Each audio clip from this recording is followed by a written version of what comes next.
어디 가셔가지고. 자, 보시죠. 자, 여기 이자 소득하고 배당 소득인데요. 여기에서는 출제가 잘 되는 게 예전에 이쪽 보시면. 자, 여러분들 우리가 이자를 얻기 위해서 쓰는 거 있어요, 없어요? 없어요. 그래서 우리가 이자 소득은 비용을 인정하지 않기 때문에 비용을 빼기 전이든 비용을 뺀 후든 금액은 같습니다. 그렇죠? 그걸 표현 어떻게 하냐면 우리가 비용 빼기 전이 총 수익 금액이죠. 그리고 비용 뺀 후를 소득 금액이다라고 해요. 둘이 같아요. 그래서 전통적으로 이자 소득에서 많이 냈던 얘가 얘입니다. 얘. 했죠. 유일하게 소득 금액과 수익 금액이 같다. 생기시고. 자, 그 다음에 가끔씩 이걸 내요. 이자 소득의 범위. 다음 중 뭐 이자 소득이 아닌 것은 이런 것도 출제 은근 하거든요. 그래서 뭐냐. 자, 우리가 알고 있는 이자는 예금하고 적금의 이자죠, 여러분들. 그죠? 근데 내가 사채나 이런 것들, 채권을 취득해도 그것도 이자일 수 있죠, 여러분들. 맞죠? 채권을 내가 어떤 회사가 발행한 사채를 가지고 있으면 이자 받잖아요. 맞죠? 그래서 여기 채권, 증권의 이자와 할인액은 그 정도라고 생각하시면 됩니다. 그렇죠? 그 다음에 환매조건부 매매차익은 시험에 나오지 않아. 너무 어려운 개념이어가지고 여러분 여기 넘어가기 시험 목적상 넘어가고요. 그 다음에 동그라미 4번을 낸 적이 있어요. 뭐냐면 우리가 보장성 보험 같은 경우에는 일시 우발적일 때 내가 받는 거잖아요. 맞죠? 내가 암에 걸려야지만. 암에 자주 매번 걸려요? 그렇죠? 그래서 보장성 보험은 과세하지 않아요, 여러분들. 원칙적으로. 아시죠? 하지만 우리가 저축성 보험은 원칙적으로 과세를 합니다. 왜냐하면 이자 받는 성격. 왜냐면 내가 저축성 보험이 뭐였었냐면 내가 내는 것보다 만기에 돌려받는 게 커요. 맞죠? 그렇기 때문에 우리가 보험회사가 금융회사니까 그 몇 년치의 이자를 받는다라고 해석을 하는 거예요. 이해되세요? 원금하고 이자. 아시죠? 근데 원금은 당연히 수익이 아니니까 여기 이자, 보험 차익. 아시죠? 다만 이렇게 돼 있어요. 이거 가지고 장난치진 않을 건데 우리가 만약에 보험 유지 기간이 10년 이상이래. 보험을 유지하는 기간이 저축성 보험이요. 그럼 우리가 국가 입장에서는 혹시라도 네가 아무리 저축성 보험에 가입했더라도 10년 이상 유지를 한다면 너의 노후 생활을 네가 잘 대비하고 있다라고 해석을 해줘요. 알죠? 그래서 예외적으로 10년 이상 유지를 하게 되면 이때는 과세하지 않습니다. 물론 요건이 다 있어요. 서민들이어야 돼요. 아무튼 또 이제 짜잘짜잘한 요건이 진짜 많습니다. 아무튼 우리 시험에 거기까지는 안 내니까 10년 미만의 보험 차익만 과세. 이 정도만 챙기시고. 자, 그 다음에 동그라미 5번 직장 공제의 초과 반환금. 자, 이건 뭐냐면은요. 여러분 혹시 공제회라고 좀 보셨어요? 간판? 뭐 교직원 공제회, 건설 공제회 이런 거요. 뭐냐면 우리가 그 교직원 공제회 가지고 설명드리면 우리가 이제 선생님들 있잖아요. 선생님들이 모여서 만든 단체가 교직원 공제. 그리고 건설하시는 분이 건설하시는 분이 모여서 만든 단체가 우리가 건설 공제회. 알죠? 왜 만들었냐면 그 업종에 속하시는 분들 복지 같은 걸 챙기려고. 알죠? 만든 거예요. 알죠? 그래서 월마다 그 공제에다가 조금씩 불입을 합니다. 알죠? 불입을 했다가 내가 도중에 이제 퇴사하거나 나간대, 거기를. 나가면 내가 여태까지 냈던 거에다가 이자까지 쳐서 준다라고 해석을 하는 거예요. 더 돌려받거든요. 그래서 이게 그거예요. 직장 공제회에서 내가 냈던 것보다 초과해서 반환받은 거면 그건 몇 년치의 이자를 받는 것으로 보겠다라는 겁니다. 왜냐면 공제회 규모가 거의 은행급인데 많거든요. 특히 교직원 공제에는 규모가 상당합니다, 실제로. 그렇죠? 한 10조도 넘어가요, 실제 가지고 있는 재산이. 공제회 쪽이. 선생님도 많잖아요. 그죠? 그래서 이자 받는 걸로 보는 거예요. 초과해서 반환받는 거. 알죠? 자, 근데 챙기셔야 됩니다. 뭐냐면, 우리 시험에 이론 문제로 잘 나오는 게 다음 중 과세 방법이 다른 하나는 요런 거랑 분리과세, 종합과세 되는 걸 많이 물어봐요. 알죠? 무조건 분리과세, 원천징수로 끝내는 거 또는 무조건 종합과세, 무조건 신고해야 되는 거 잘 내거든요. 직장 공제의 초과 반환금은 무조건 분리과세예요. 일단 암기고요. 왜 그런지 설명을 하겠습니다. 뭐냐면 이 직장 공제회가요. 언제부터 과세를 했냐면 1999년도부터 그 공제회에 가입한 사람에 대해서 과세를 했어요. 그럼 1999년도면 대략 언제죠? 대략. 우리나라 어떤 사건? 1999년. 그래서 IMF. 그러니까 IMF 터지기 전에는 요 초과 반환금 과세하지 않았어요. 안 왔다가 국가 입장에서 돈이 너무 필요하잖아요. 돈이 너무 필요하니까 미안하지만 99년 1월 1일부터 가입한 사람에 대해서 초과 반환금 과세 때릴게. 그러니까 마치 모기로 따지면 피를 안 빨다가 이제 피를 빤 겁니다. 맞죠? 그러면 열받잖아요. 같이 모기가 잉 하는 게 제일 짜증나죠. 맞죠? 그래서 국가 입장에서 미안하다.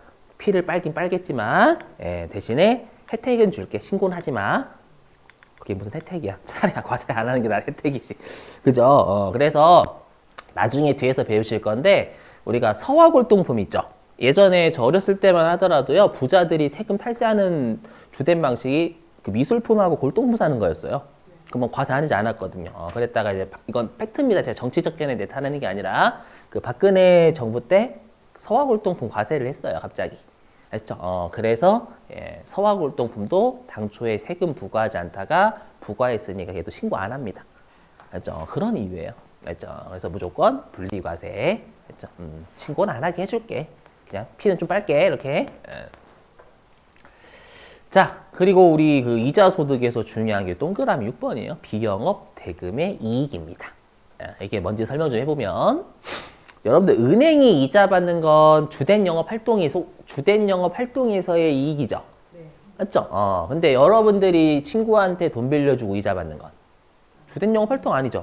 그럼 사채업자잖아요, 여러분들. 맞죠? 그래서 비영업이 내가 대금이 대여금 줄인 거예요. 대여금. 돈 빌려주고 이자 수익이죠. 돈 빌려주고 이자를 받는 게 비영업, 주된 영업 활동이 아니다라는 뜻이에요. 알죠? 그걸 비영업 대금의 이익이다라고 지칭을 하면 시험에는 비영업 대금의 이익이라 나와요. 자, 그러면 우리가 비영업 대금의 이익은요. 좀 이따 배우시겠지만 우리 소득세에서 출제 또 이론에서 많이 하는 게 원천징수세율 잘 물어보거든요. 나중에 뒤에 가서 하겠지만 우리가 이자 소득하고 배당 소득의 원천징수세율이 14%가 원칙이에요. 알죠? 하지만 여기 비영업 대금의 이익은 25%다라는 꼭 기억하셔야 됩니다. 알죠? 동그라미 7번은 이미 했어요. 우리 이자 소득하고 배당 소득은 신종 금융상품 과세해야 되니까 포괄주의 채택하고 있다. 열거주의 말고.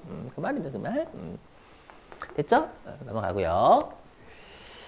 자, 그 다음에 이제 수입시기. 수입시기는 했었죠. 뜻이 어느 년도에 세금으로 볼 거냐, 과세할 거냐, 어느 년도에 소득으로 볼 거냐, 그건데요.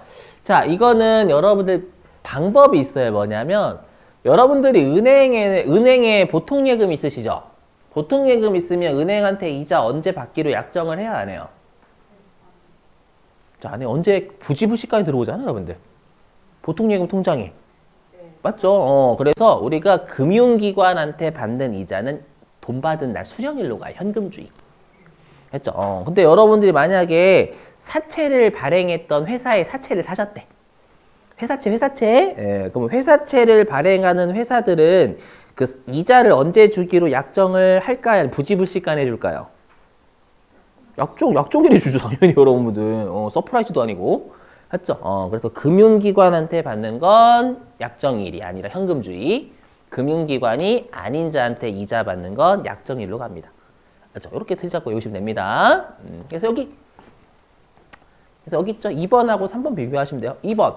예금 적금의 이자. 은행. 금융기관한테 받는 거죠? 그래서 수령일로 가는 거예요, 수령일. 그렇죠? 근데 비영업 대금의 이익은 누구한테 받는 거예요? 은행한테?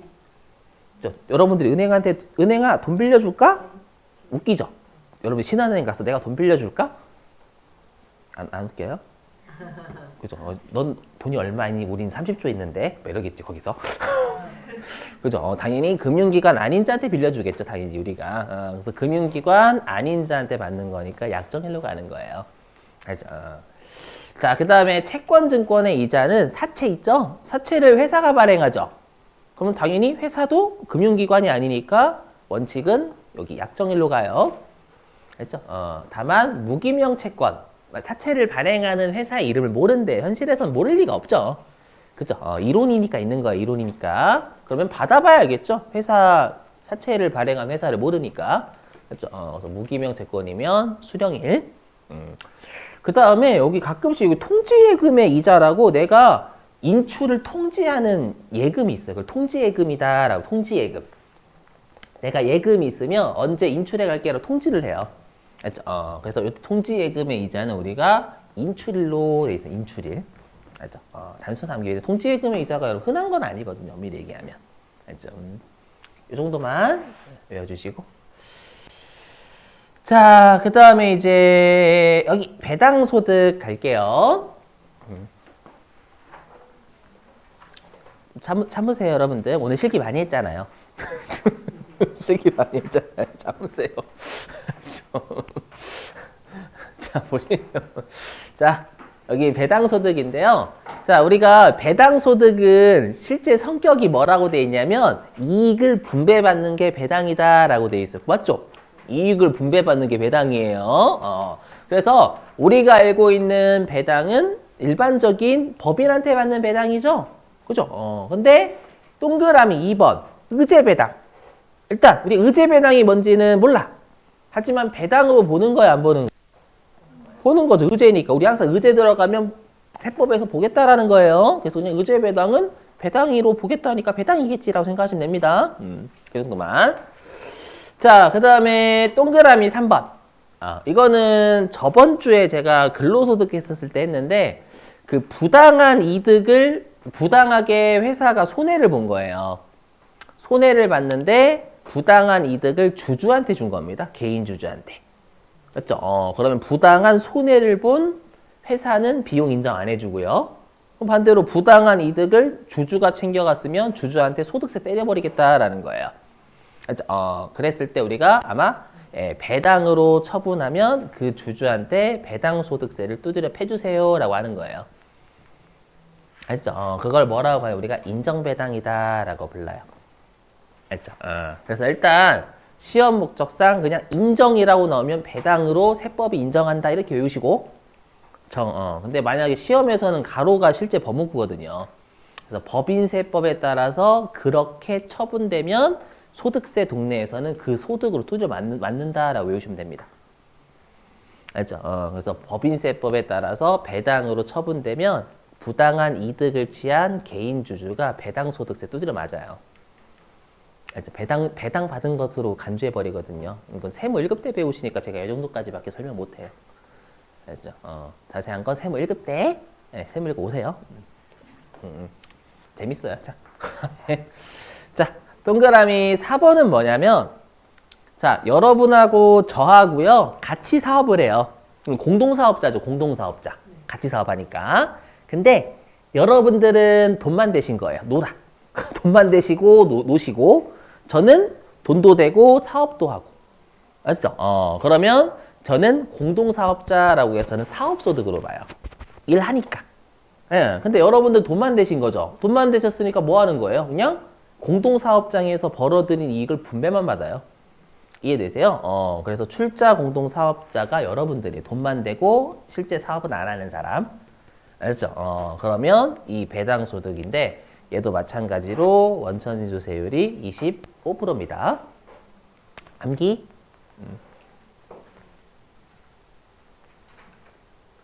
자, 그다음에 동그라미 5번. 그럼 집합투자기구가 뭐냐면 펀드를 실제로 집합투자기구라고 지칭을 해요. 펀드. 우리 펀드는 직접 투자예요? 간접 투자예요? 간접 투자죠. 내가 처음에는 그 주식 들어갈 때 어떻게 해요? 따겠다. 수익을 내겠다. 그죠? 항상 모든 사람이 마음까지는 그러죠. 그렇죠? 그러다 갑자기 내가 원치 않게. 그래, 안 돼. 역시 난 안 되구나. 그래, 펀드한테 맡기자. 맞죠? 그럼 펀드가 벌어다 주는 이익을 내가 분배받는 거죠. 수수료 떼이고.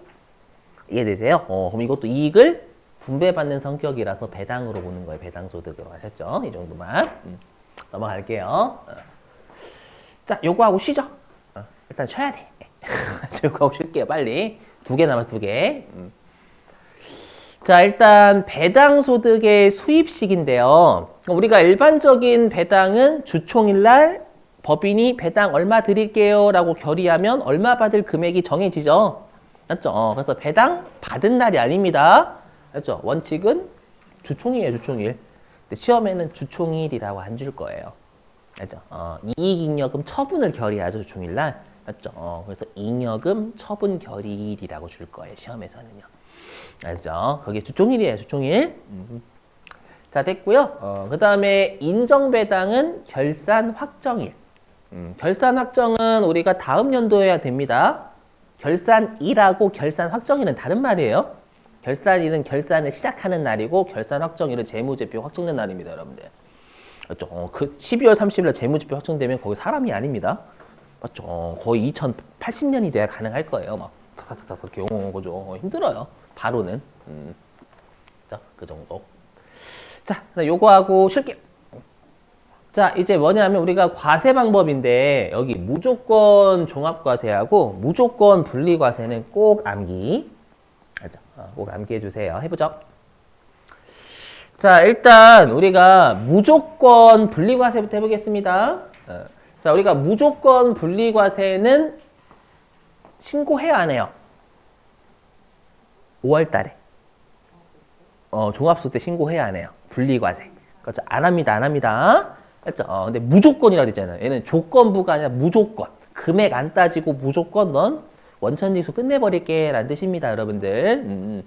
그래서 무조건 분리과세 우리 아까 했었죠? 직장공제의 초과반환금. 했죠? 그 다음에 동그라미 1번. 비실명, 이자, 배당소득입니다. 요게 뭔지 대략 느낌만 드릴게요. 뭐냐면 자, 여러분들이 사채업자예요. 알죠? 제가 여러분들한테 돈을 빌렸습니다.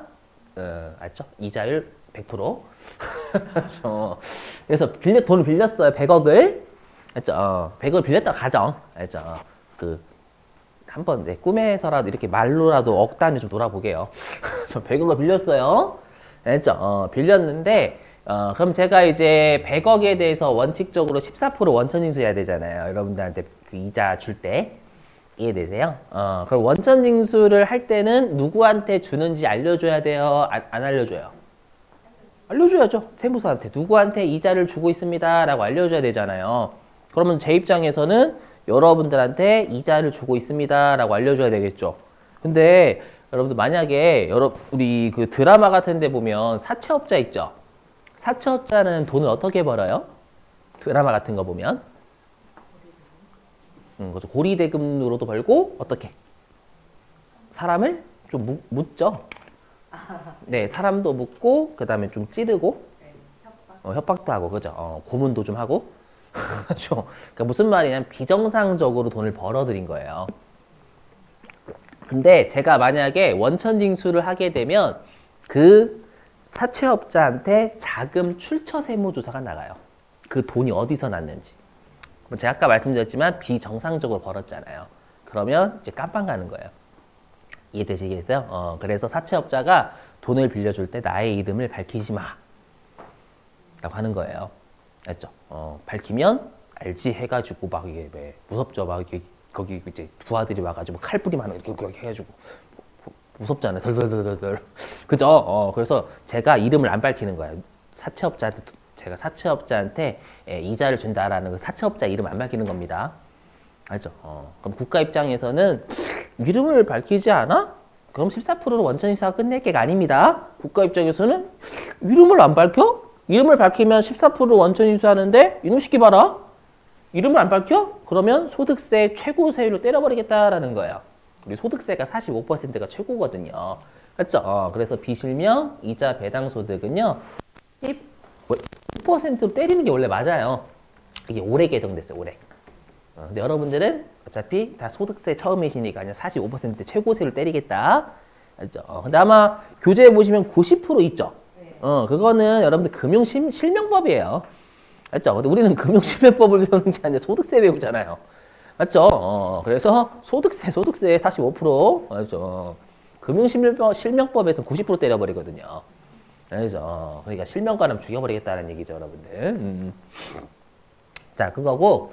자, 이제 무조건 종합과세 할게요. 무조건 종합과세는 금액 안 따지고 무조건 5월 달에 신고 또 해라는 얘기입니다, 여러분들.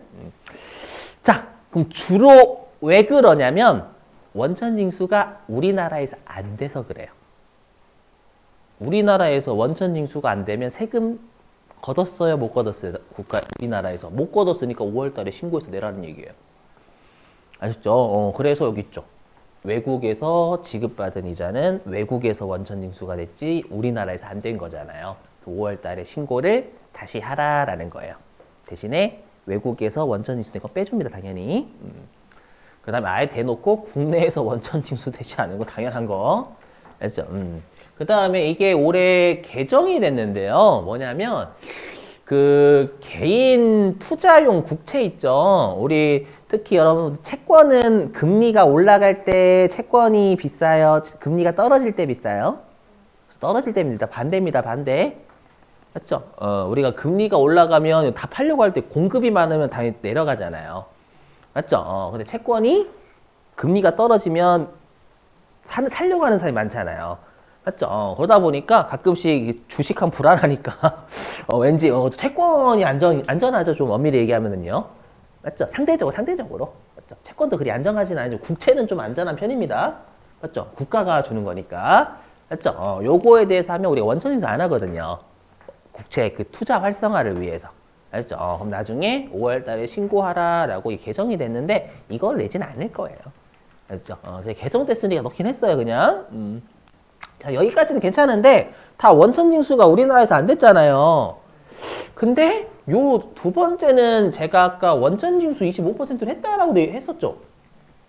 했는데 또 신고하래. 이거 말이 안 되잖아요. 제가 아까 했던 말이. 원천징수가 우리나라에서 안 됐으니까 5월 달에 신고하라고 했었잖아요. 이건 왜 그러냐면요. 그 출자 공동사업자 배당소득이 지금은 배당소득인데요. 옛적에 호랑이 담배 피던 시절에는 사업소득이었었어요. 호랑이 담배 피던 시절 제가 배웠을 때도 얘는 배당소득이었어요. 그러니까 1990년대까지는 이 출자공동사업자 배당소득이 사업소득으로 과세가 됐던 거예요. 그 잔재가 남아있어서 그래요. 제가 사업소득은 분리과세 없다라고 했었죠, 여러분들? 기억나세요? 그래서 그래요. 그 잔재 남아있어가지고 단순 암기예요. 그렇죠? 다시 마지막 요거 하고 쉴게요.